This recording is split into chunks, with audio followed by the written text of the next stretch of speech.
मैं नेपाल से हूँ। जो भी आंदोलन हुए 2009 की आंदोलन, इससे बड़ी आंदोलन थी और उस आंदोलन में भी मैं किसी तरह से पार्टिसिपेट था। मेरा भी हार्ट ब्रेक हो गया। तब तक लगता था कि कुछ होगा, कुछ नई चीज़ें होगी, क्रांति हो रही है तो कुछ चेंजेज होंगे, तो वो कुछ दिखा नहीं। रेवोल्यूशन की शुरुआत हमने बहुत देखी नेपाल में, मगर कोई भी नया शुरुआत कहीं पे भी नहीं आ पा रही है। और यही तो क्रांतियों की सबसे बड़ी त्रासदी है कि ऊपर से देखो तो यही लगता है कि क्रांति में कुछ तो दम था, थोड़ी तो सफलता मिली। कहाँ मिली, क्या हुआ? वहाँ पर सोशल मीडिया बैन के बाद ये देखा जा रहा है कि युवाओं में बहुत आक्रोश है और उस आक्रोश के वजह से वहाँ पर पार्लियामेंट में आग लगा दी गई है। जो प्राइम मिनिस्टर की वाइफ हैं उनको जिंदा जला दिया गया। जो युवा हैं उनमें से कम 19 युवाओं की मृत्यु हो गई है। उन्होंने जो वहाँ पर बलिदान दिया है, खून बहाया है, मैं सम्मान कर रहा हूँ उसका, पर चूंकि उन्होंने खून बहाया है इसीलिए दुख भी है मुझे कि खून बहा है तो फिर अब तुम्हारी कुर्बानी सार्थक भी तो होनी चाहिए। आचार्य जी नमस्कार। मैं नेपाल से हूँ और करीब मैं 7-8 साल से यहाँ पे काम कर रहा हूँ। मैं जो भी आंदोलन हुए, फॉर एग्जांपल 2009 की आंदोलन, इससे बड़ी आंदोलन थी। उससे पहले मैं क्लास 10th में पढ़ रहा था उस टाइम, और मैंने जो भी वहाँ पे गृह युद्ध हुआ वो भी बहुत ही सामने से देखा हुआ है। और उस आंदोलन में भी मैं किसी तरह से पार्टिसिपेट था 2009 आसपास। और उसके बाद उस टाइम जो भी मोस्ट वहाँ की लीडिंग पार्टी थी आफ्टर प्रोटेस्ट, वो लोग सत्ता में आए। Somehow I was also supporting them. फिर मेरा भी हार्ट ब्रेक हो गया। तब तक लगता था कि कुछ होगा, कुछ नई चीज़ें होगी, क्रांति हो रही है तो कुछ चेंजेज होंगे, तो वो कुछ दिखा नहीं। तो वहाँ से मेरा हार्ट ब्रेक हो गया कि ये चीज़ कुछ नहीं हो सकता है। अपना कैरियर देखो और कहीं निकल जाओ और अपना कैरियर देखो। उसी तरह से मैं अभी इधर ही हूँ। अभी जो आंदोलन है इसको जन जी आंदोलन बोला जा रहा है। इसमें दो चीज़ें दिख रही है। एक तो सप्रेशन दिख रहा है, भ्रष्टाचार, एजुकेशन नहीं है, सारे लोग बाहर हैं, जाना पड़ता है। जो भी युवा वर्ग है इधर गल्फ़ कंट्रीज जाते हैं वो लोग। वहाँ पे कोई स्किल वर्क होता नहीं है, या उनको इंडिया में आना पड़ता है। वहाँ पे हर तरह से दबा हुआ है। और जो भी मिनिस्टर्स वगैरह थे, वो लोग, उनके बच्चे बहुत ही अच्छे पोजीशन में है। विद्रोह की शुरुआत कहीं ना कहीं सोशल मीडिया से भी हो रही थी। टिकटॉक या इंस्टाग्राम में टैग करो उनको, और वहाँ पे आ, अब क्या होगा, बहुत ही ज़्यादा अस्थिरता है। कोई भी प्रेडिक्शन नहीं कर सकते हैं आगे क्या होगा। कुछ युवा नेताएं हैं, उनको बोला जा रहा है कि तुम आओ और बचाओ हमें। इससे पहले भी एक एंटी मोनार्की ऐसे रिवोल्यूशन करने की कोशिश की गई। तो मेरा क्वेश्चन ये है कि ये शुरुआत, रेवोल्यूशन की शुरुआत हमने बहुत देखी नेपाल में, बहुत सारी हुई, मगर कोई भी एक नया शुरुआत कहीं पे भी नहीं आ पा रही है। उसमें युवा वर्ग को कैसे आगे क्या करना चाहिए, वो एंड ऑफ हमें यही होता है कि हम बाहर चले जाए या कहीं चले जाए और खुद का देख ले, फिर हम जाकर कुछ करें।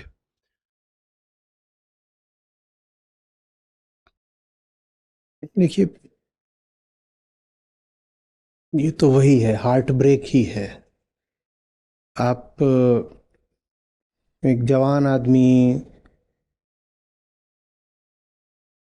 की सारी उम्मीदें और सपने लेकर के सड़क पर उतरते हो।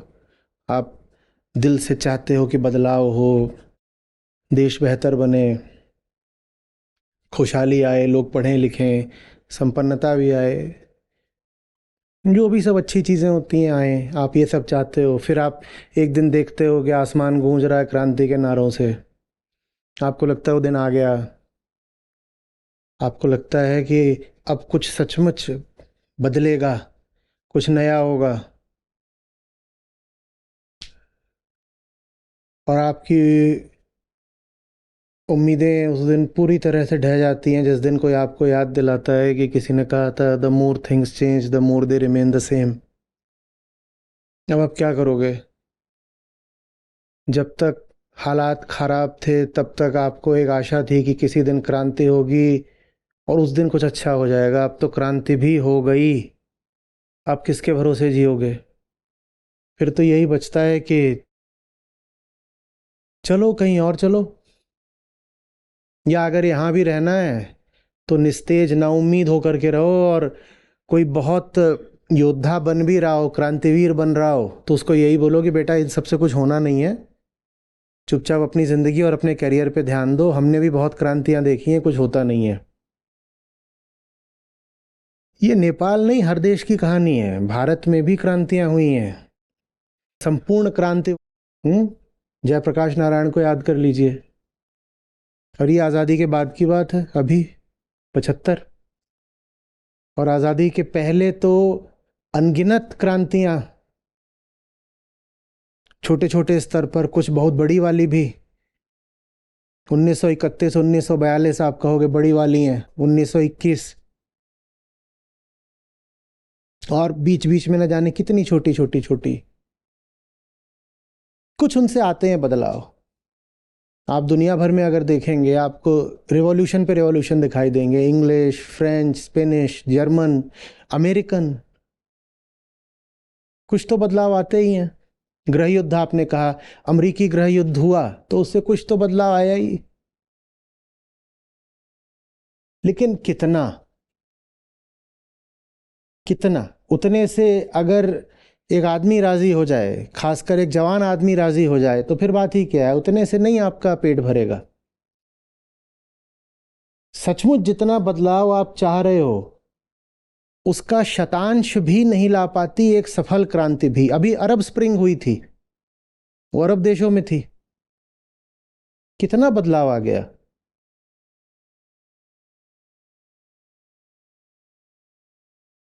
और राजनेता मुस्कुराते हैं, तानाशाह मुस्कुराते हैं, वो कहते हैं कर लो क्रांति, हम तुम्हारी मांगे कभी पूरी कभी आंशिक मान भी लेंगे। पूरी तरह असफल क्रांतियां कम होती हैं, सब क्रांतियों में कुछ मांगे तो मान ही ली जाती हैं प्रत्यक्ष परोक्ष रूप से। तो और यही तो क्रांतियों की सबसे बड़ी त्रासदी है कि ऊपर ऊपर से देखो तो यही लगता है कि क्रांति में कुछ तो दम था, थोड़ी तो सफलता मिली।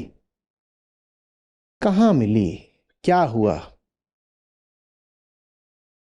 क्यों नहीं मिलती? क्योंकि आप बाहरी परिवर्तन पर आशा टिकाए बैठे थे, इसलिए नहीं मिलती है। आपने सोच रखा था कि आपकी बुरी हालत की जिम्मेदार ये व्यवस्था है, और ये सोचना बड़ा लुभावना लगता है कि मैं तो बढ़िया आदमी हूं, आज मैं दुर्दशा में हूं तो इस सड़ी हुई व्यवस्था के कारण बदल देंगे, ढहा देंगे, गिरा देंगे। आजकल चलता है ना क्या, सिस्टम फाड़ देंगे। बड़ा अच्छा लगता है, उसमें एक अहंकार है। क्या मैं तो ठीक हूं, मैं ठीक हूं, सिस्टम खराब है। अगर आप ठीक हो तो सिस्टम इतना खराब कैसे हो सकता था? क्या सिर्फ दोष दूसरों का है? क्या सिर्फ दोष जो कुर्सी पर बैठे हैं उनका है? बहुत सारी क्रांतियां तो लोकतंत्रों में हो रही हैं, डेमोक्रेसीज में हो रही हैं। जिनके खिलाफ क्रांति करने की नौबत आ रही, उन्हें चुना किसने था? और अगर आप वही हो जिसने उन्हें चुना था, तो आपकी क्रांति की गुणवत्ता भी वही होगी जो आपके वोट की थी, कि नहीं? बाहरी बदलाव सदा आकर्षक लगता है, लेकिन उसके परिणाम या तो शून्य होंगे या आंशिक।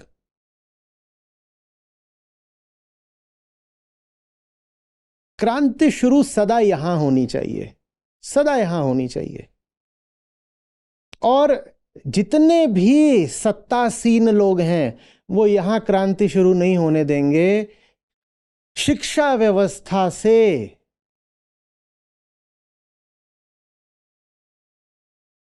अध्यात्म को हटाए रखकर, क्योंकि पहली मूलभूत और मौलिक क्रांति तो यही होती है, खुद को जानना, अपने भीतरी बंधनों को पहचानना।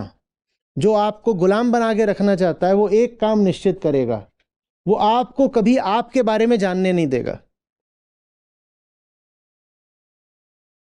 न तो औपचारिक शिक्षा में, स्कूल कॉलेज में, और न ही जो परिवार और समाज से आपको अनौपचारिक शिक्षा मिलती है उसमें। वहां सब बातों के लिए जगह होगी, एजुकेशन ऑफ द सेल्फ, आत्मज्ञान के लिए कोई जगह नहीं होगी, क्योंकि वो पहली क्रांति होती है, और वो क्रांति हो गई तो बाकी क्रांतियां अपने आप हो जाती हैं और सफल हो जाती हैं। नहीं तो फिर क्रांतियां बहुत छोटे मुद्दों पर हो जाती हैं, बहुत छोटे मुद्दे, वो छोटे मुद्दे फिर सुलट जाते हैं। उससे क्या होता है? बांग्लादेश अभी फिर असहज हो रहा है, वहां भी युवाओं ने खूब जान दी, खूब खून बहा सड़कों पर। उनको लगा कि हमने तत्कालीन प्रधानमंत्री को हटा दिया, शेख हसीना भाग गई, हम हो गया। अब समय बीत गया है, साल से ऊपर हो गया है, वहां भी अब यही प्रश्न चिन्ह खड़ा हो गया है, मिला क्या? मिला क्या?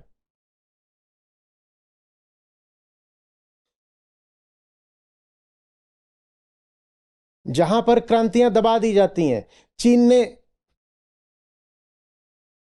जिंजियांग में दबा दी, हांगकांग में दबा दी, तियानानमेन स्क्वायर आप जानते ही हो, वहां हमें लगता है अगर हो गई होती क्रांति तो कुछ हो जाता। जहां क्रांति हो गई वहां फिर हम पूछते हैं कि हो भी गई तो क्या हो गया? क्योंकि ये क्रांतियां, चाहे वो सफल हो कि असफल हो, सब बाहरी हैं। इतनी बड़ी क्रांति थी रूसी क्रांति,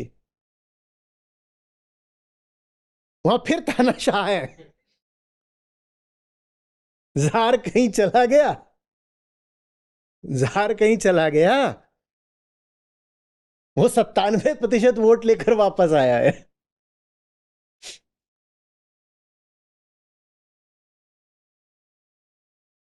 और जो दुनिया की सबसे अपने आप को सशक्त डेमोक्रेसी कहते हैं, देखो वहां पर कौन है। जब भीतर बंधन ही बंधन हो, तब बाहर आपको आजादी मिल भी जाए तो आप ऐसे लोगों को चुनोगे।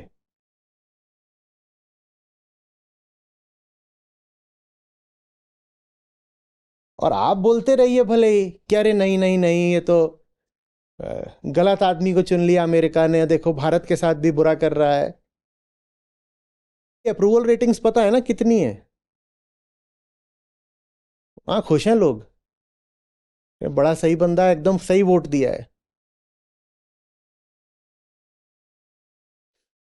जब आप भीतरी तौर पर सुलझे हुए नहीं होते, गुलाम ही होते हो, तो बाहरी आजादी तो बल्कि भारी पड़ जाती है। और न जाने कितने उदाहरण हैं जहां दुनिया में, जहां क्रांतियों के बाद स्थितियां और खराब हो गई। जो क्रांतियों के महानायक थे वो और जबरदस्त अत्याचारी तानाशाह निकले।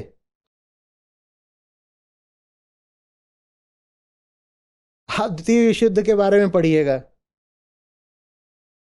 वहां पे कई तानाशाहों का नाम आता है, जर्मनी की ओर से, इटली की ओर से, इधर तो रूस में भी बैठे थे, उधर जापान में भी। उनको आप कोई लोकतांत्रिक तो नहीं मानोगे, आप पढ़िए, आप हैरान रह जाएंगे। सबको जनता का समर्थन प्राप्त था भाई। जब भीतरी आजादी नहीं होती तो बाहर भी आजादी का दुरुपयोग ही होता है। लेकिन हमें यह बात स्वीकारना अच्छा नहीं लगता, खासकर जवानी में तो बिल्कुल नहीं लगता। वही लगता है बस सिस्टम फाड़ दो, रेल जला दो, ट्रेन जला दो, बस जला दो, चक्का जाम कर दो। मैं इस जज्बे दाद देता हूं। चलो अच्छा है, किसी में ये दम तो है कि सड़क पर निकल रहा है, कुछ कर रहा है, सामने आ रहा है, बहुत अच्छी बात है। लेकिन मुझे ये भी पता है कि ये सब असफल जाना है।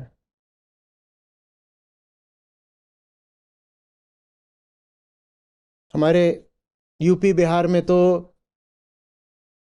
50% से ज़्यादा छात्र होंगे जिन्होंने कभी ना कभी किसी न किसी तरीके के जन आंदोलन में भाग लिया होगा।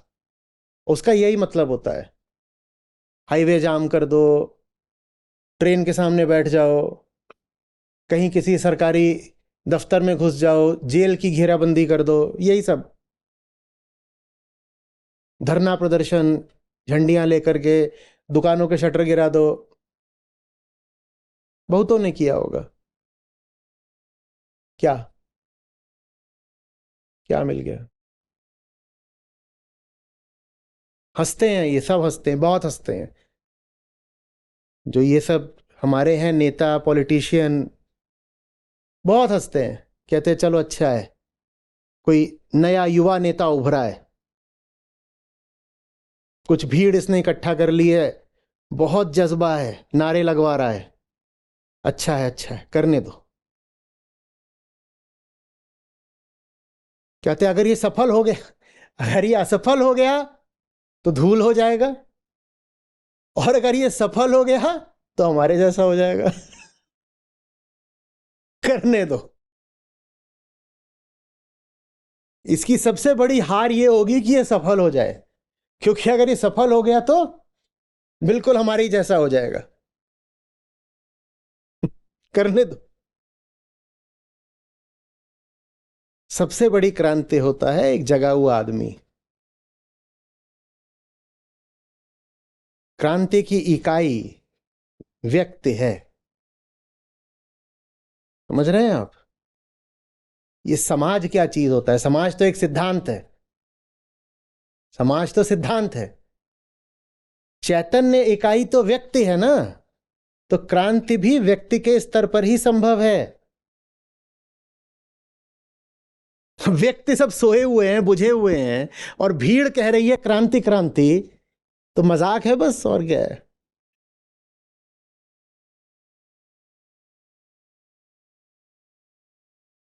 मशाल की आग बाद में चाहिए, पहले इधर चाहिए।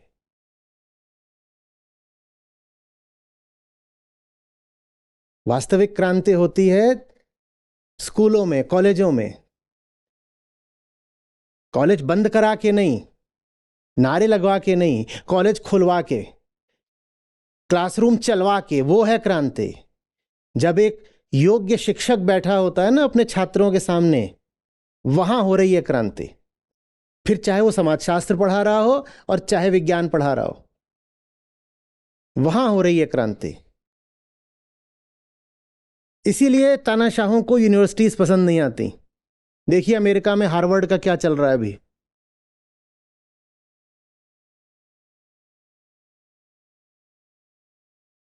क्योंकि वास्तविक क्रांति तो शिक्षा ही है, दुनिया भर की शिक्षा ही नहीं, बाहरी शिक्षा भी, भीतरी शिक्षा भी, वो है क्रांति।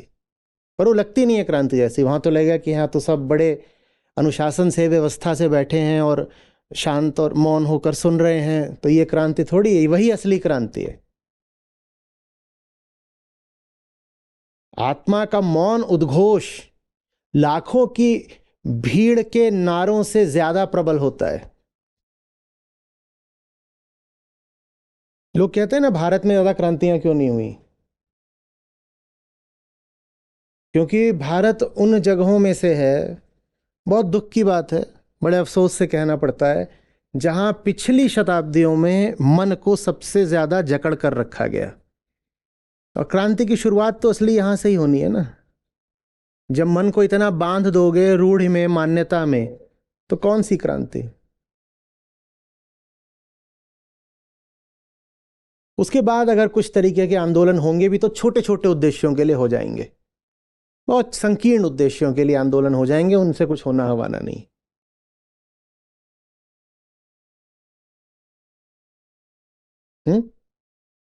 कोई वर्ग आंदोलन कर देगा आरक्षण होना चाहिए, दूसरा वर्ग आंदोलन कर देगा आरक्षण नहीं होना चाहिए। एक राज्य में आंदोलन होगा कि फलानी नदी का पानी रोक कर रखो, दूसरे राज्य में आंदोलन होगा कि हमें पानी चाहिए। टैक्स बढ़ा देगी सरकार तो उसके खिलाफ कुछ लोग सड़कों पर उतर आएंगे। इस किस्म के आंदोलन हो जाएंगे, इनसे कोई आमूलचूल परिवर्तन नहीं आ जाना।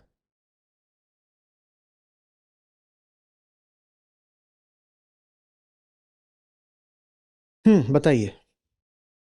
प्रणाम आचार्य जी। वहाँ पर सोशल मीडिया बैन के बाद ये देखा जा रहा है कि युवाओं में बहुत आक्रोश है और उस आक्रोश के वजह से वहाँ पर पार्लियामेंट में आग लगा दी गई है। जो प्राइम मिनिस्टर की वाइफ हैं उनको जिंदा जला दिया गया और इसी आक्रोश वाले प्रोटेस्ट में जो युवा हैं उसमें उनमें से कम 19 युवाओं की मृत्यु हो गई है। सुबह भी आंख पूरी तरह खुली नहीं होती है, आप सूरज की रोशनी नहीं देखते हो, आप स्क्रीन की रोशनी देखते हो। ठीक कह रहा हूँ? किस किस की आंख खुलती है स्क्रीन की रोशनी देखकर?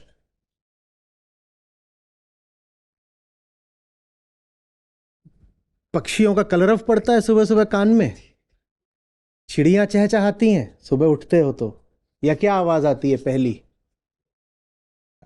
बीप बीप बीप, नोटिफिकेशन, ये आता है ना। ये है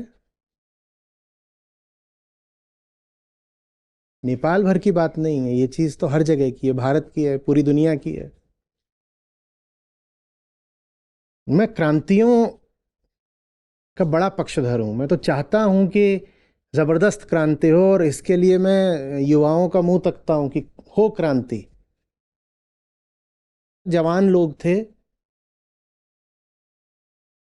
गोलियां चली हैं, वाटर कैनन रहा है, और कितनी तरीकों के काम पुलिस ने करे होंगे। आमतौर पर जनतंत्र में होता नहीं है कि पुलिस नागरिकों पर ही गोली चलाए। ये सब हुआ है, काठमांडू जला है धू धू करके। मैं बहुत अच्छे से जानता हूं कि जो लोग सड़कों पर उतर रहे हैं और जान दे रहे हैं, उन्होंने ऊर्जा भी दिखाई है, साहस भी दिखाया है। लेकिन मैं चाहता हूं कि तुम्हारा साहस और तुम्हारी जिंदगी व्यर्थ न जाए। खून अगर बहे तो फिर रंग भी लाए। बहुत अच्छी बात है, बहुत ताकत की, जोश की बात है कि जवान आदमी एक सड़कों पर खून बहाने को राजी है। बहुत अच्छी बात है। लेकिन अफसोस मुझे तब होता है जब मैं ये सारी चीज व्यर्थ जाते देखता हूं। बिल्कुल सही बात है, सरकार में भ्रष्टाचार है और युवा सोशल मीडिया का उपयोग उस भ्रष्टाचार को उजागर करने के लिए भी कर रहे थे। और बिल्कुल हो सकता है कि सरकार ने जो पाबंदियां लगाई थी उनमें एक सरकार का उद्देश्य ये भी हो कि सोशल मीडिया पर जो एंटी करप्शन बातें हो रही थीं उन पर बंदिश लगाई जा सके। बिल्कुल हो सकता है ये सब कुछ, मैं ये सब बातें जानता हूं, रोज पढ़ रहा हूं, कई दिनों से ये सब चल रहा है। लेकिन फिर भी मैं समझना चाहता हूं भीतरी आजादी कहां है। जिन राजनेताओं के खिलाफ इतना गुस्सा फूटा, उनको वोट किसने दिया था? भीतरी आजादी अगर हो तो क्या हम ऐसे राजनेता चुनेंगे पहले? बोलो। हमारी आजादी की तो यह हालत है कि इंसान भी नहीं चाहिए हमें बंधक बनाने के लिए, एल्गोरिदम काफी होता है। हमें बेड़ियां अब एल्गोरिदम पहनाता है, इंसान की जरूरत भी नहीं रही। और एआई के आने के साथ एल्गोरिदम और ज्यादा पैने होते जा रहे हैं। जितना आप अपने आप को नहीं जानते, उससे ज्यादा एल्गोरिदम आपको जानता है। वो तत्वज्ञानी हो चुका है। आपको आत्मज्ञान हो ना हो, उसको आपके जेहन का, आपके मन का पूरा ज्ञान है। वो ये तक जानता है कि आप अगर दिन में लॉगिन करो तो आपकी फीड में क्या आना चाहिए, और अगर आप रात में 2 बजे देखो तब क्या दिखाना है। आप देख लीजिएगा, जो सामग्री वो आपको रात में दिखाता है वो दिन में नहीं दिखाएगा। जो सामग्री वो आपको किसी खास दिन पर दिखाता है वो दूसरे दिनों पर नहीं दिखाएगा।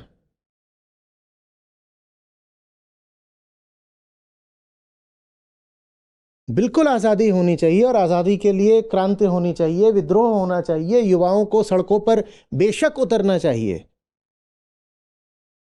पर अधूरी क्रांतियां कुचल दी जाती हैं। और खतरा यह रहता है कि कई अधूरी क्रांतियां सफल मान ली जाती हैं।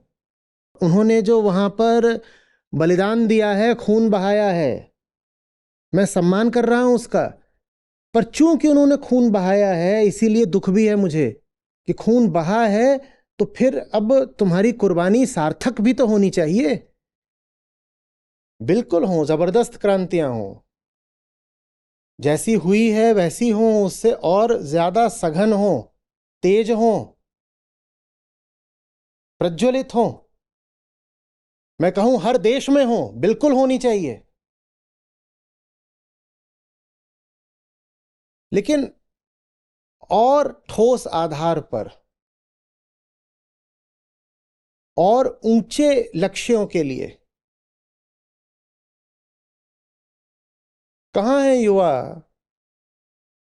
जो पृथ्वी की ही आसन्न अकाल मृत्यु को रोकने के लिए विद्रोह करने को तैयार हो? बताओ,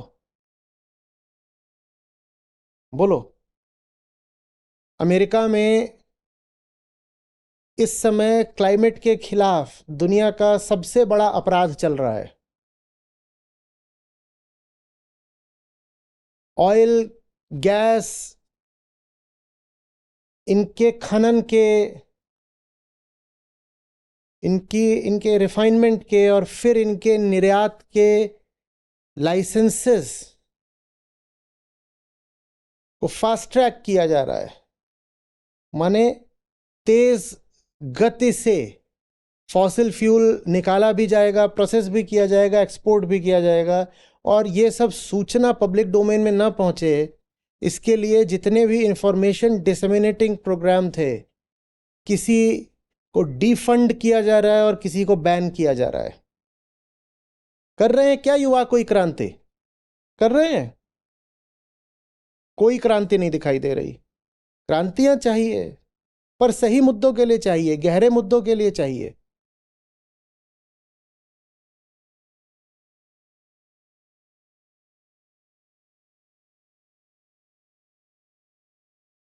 अभी कल रात की या परसों रात की बात है,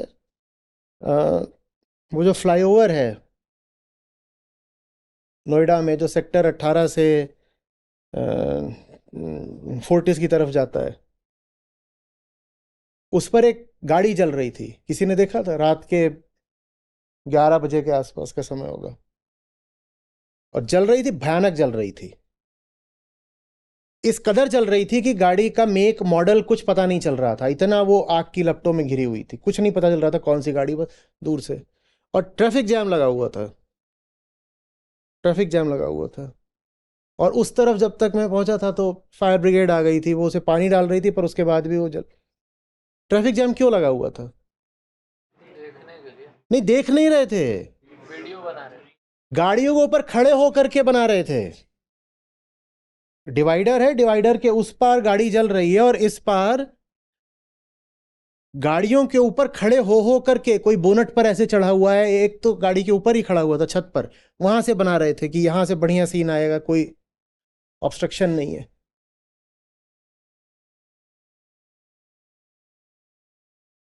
और उसके पीछे लगाओ सनसनीखेज म्यूजिक और उसको चढ़ा दो,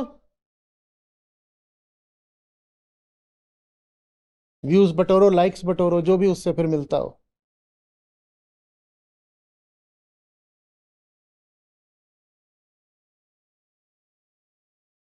उन्नीस जवान मौतें।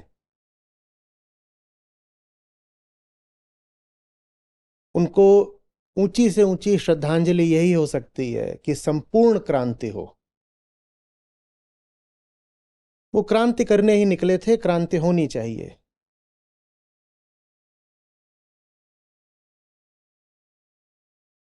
समझ में आ रही है बात?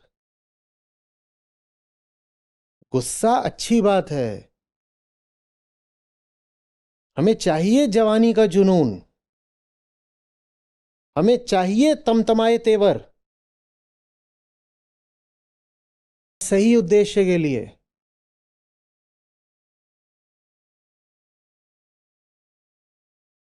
हम्म?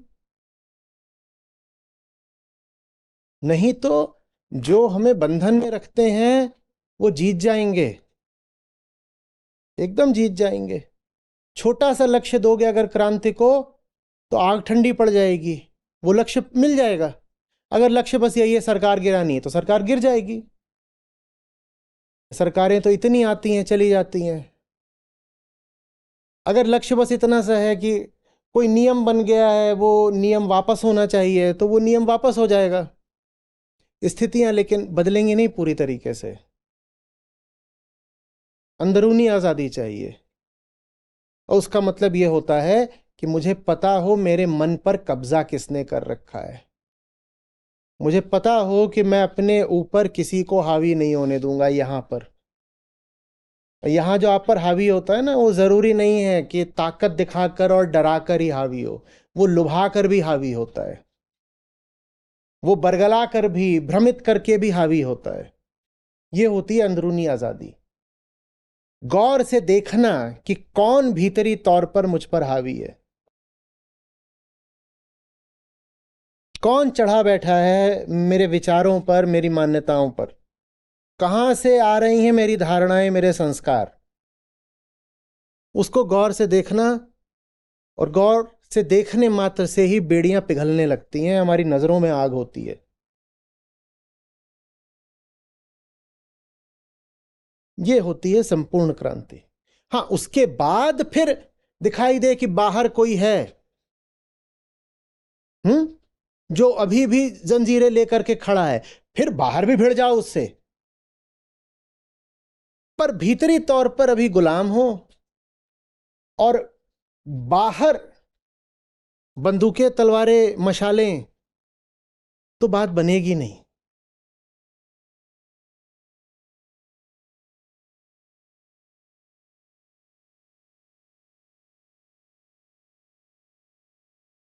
है कि नहीं है? हम्म?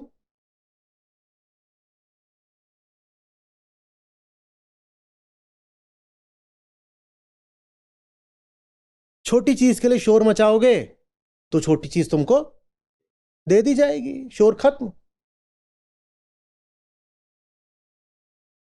बोलिए। मेरा नाम विशाल है। मैं पेशे से पीडियाट्रिशियन हूँ। मैं आचार्य जी से करीब 1 साल 6 महीने पहले जुड़ा हूँ। आचार्य जी के गीता सत्रों से जुड़ने के बाद मेरे जीवन में कई सारे बदलाव आए हैं। उन सारे बदलाव को विस्तृत रूप से तो मैं यहाँ नहीं बता सकता, लेकिन हम कई बार अपना जीवन बिताते जाते हैं, हमें लगता है कि हमें हमें हमारी जो परेशानियां हैं, हमें हमारे जो भीतर जो चल रहा होता है, जो भी सवाल उठ रहे होते हैं, उनके कोई सही जवाब मिलते नहीं हैं। हमें बस कोई राह चलता कोई कुछ भी बोल देता है कि हाँ ऐसे ही होता है, ऐसे ही चलता आ रहा है, यही तरीका है, और हम उन सब बातों के बहकावे में आके अपना पूरा जीवन बिता देते हैं। और फिर जब अचानक आँख खुलती है तो हमें एहसास होता है कि हमने अपने जीवन में के बहुत सारे समय गंवा दिए, और अभी भी जो भीतर की बेचैनी है वो वैसी की वैसी ही है। तो ये चीज़ जब आचार्य जी से हम जुड़ते हैं तो सवालों का जवाब हमें मिलता है, और हमारे जीवन में थोड़ी स्पष्टता आती है। इस जो हमारी जो भी समस्या है, जो भी बेचैनी है, उसका समाधान हमें यहीं मिलना है।